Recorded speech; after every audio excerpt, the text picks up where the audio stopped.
मेरे प्रिय विद्यार्थियों, 8वीं कक्षा के छात्रों, कल हमने जो ग्रामीण क्षेत्र पर शासन करना पाठ पढ़ा था, उसी का कुछ अंश आज कर रहे हैं। एक नई व्यवस्था।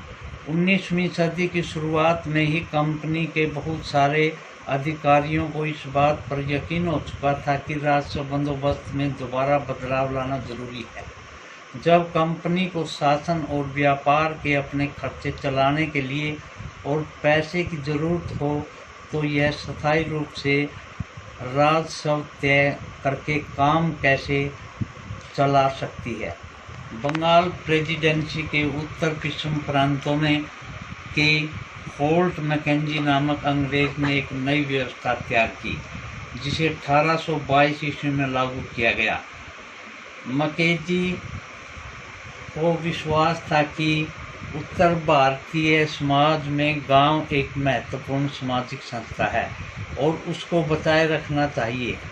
उसके आदेश पर ही कलेक्टरों ने गांव-गांव का दौरा किया, जमीन की जांच की, खेती को मापा और विभिन्न समूहों के रीति रिवाजों को दर्ज किया।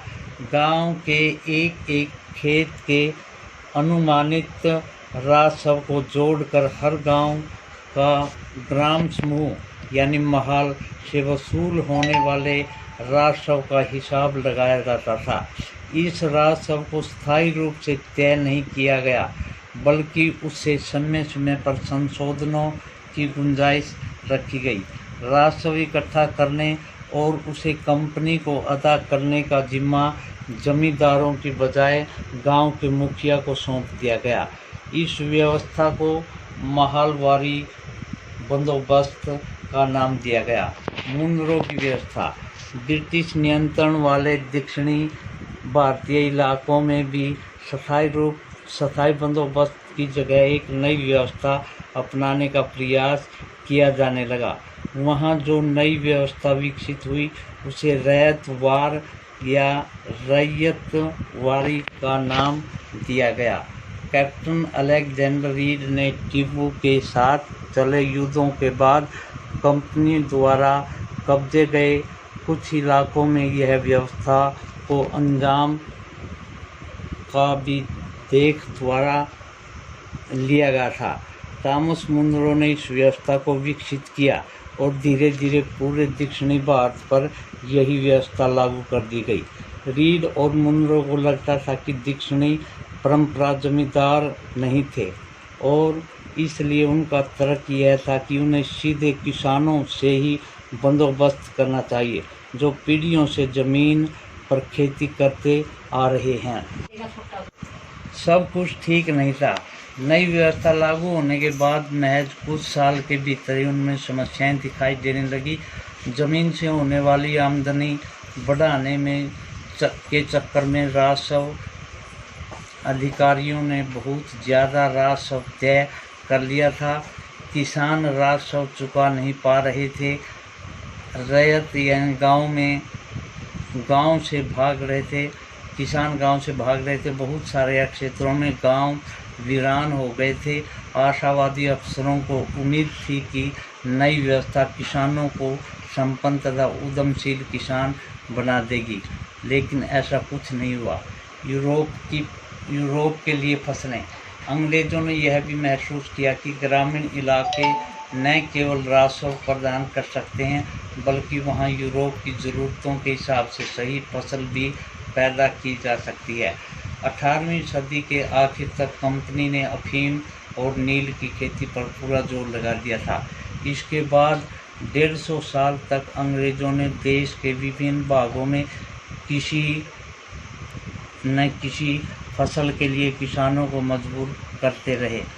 बंगाल में पटसन, असम में चाय, संयुक्त प्रांत यानी उत्तर प्रदेश में गन्ना, पंजाब में गेहूं, महाराष्ट्र व पंजाब में कपास, मद्रास में चावल। यह कैसे किया गया? अंग्रेज़ों ने अपनी ज़रूरतों को फसलों की खेती को फैलाने के लिए कई तरीके अपनाए। आइए इन सभी तरह की एक फसल उत्पादन की एक ऐसी पद्धति को अच्छा नहीं समझें।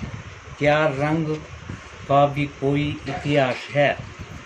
चित्र 5 और 6 में सूती कपड़े के छापों की 2 तस्वीरें दी गई है। बाईं तरफ की तस्वीर में भारत और आंध्र प्रदेश के बुनकरों द्वारा बनाए गए कलमकारी छापे दिखाई दे रही हैं।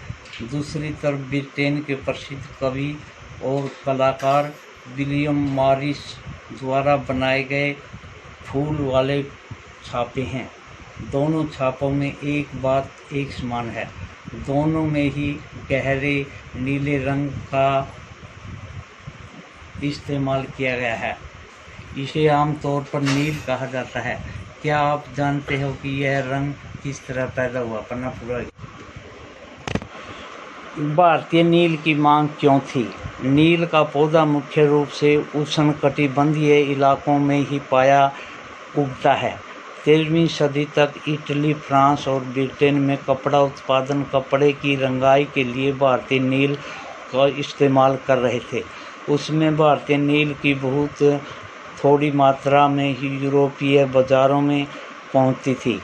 उनकी कीमत भी बहुत ऊंची रहती थी, इसलिए यूरोपीय कपड़ा उत्पादकों को बैंगनी और नीले रंग बनाने के लिए बोर्ड नामक एक और पौधे पर निर्भर रहना पड़ता था।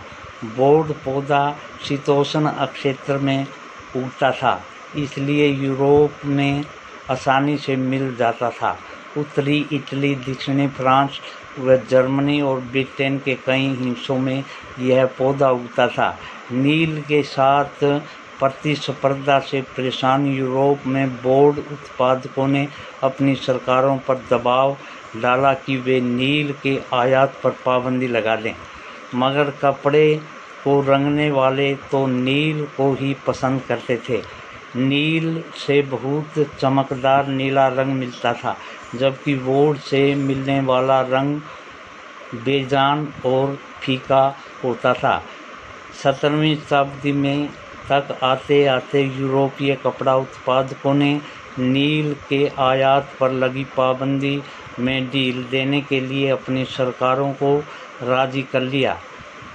कैरिबियाई द्वीप समूह में स्थित सेंट डोमिंगो ने फ्रांसी, ब्राज़ील में पुर्तगाली, जमैका में ब्रिटिश और वेनेजुएला में स्पेनिश लोग नील की खेती करने लगे। उत्तरी अमेरिका में बहुत सारे भागों में नील के बागान सामने आ गए थे। 18वीं शताब्दी के आखिर में यह भारतीय नील की मांग और बढ़ गई थी। ब्रिटेन के औद्योगिकरण का युग शुरू हो चुका था और उसके कपास उत्पादन में भारी इजाफा हुआ था। अब कपड़ों की रंगाई की मांग और तेज़ी से बढ़ने लगी। जब नील की मांग बढ़ी, उसी दौरान वेस्ट इंडीज़ और अमेरिका में मिलने वाली आपूर्ति अनेक कारणों से बंद हो गई थी। 1783 से 1789 के बीच दुनिया का नील उत्पादक आया रह गया था। ब्रिटेन के रंगरेज अब नील की आपूर्ति के लिए बेचैनी से किसी न किसी स्रोत की तलाश कर रहे थे। बस बते रह गया। मेरे प्रिय विद्यार्थियों, 8वीं कक्षा के छात्रों, कल हमने जो ग्रामीण क्षेत्र पर शासन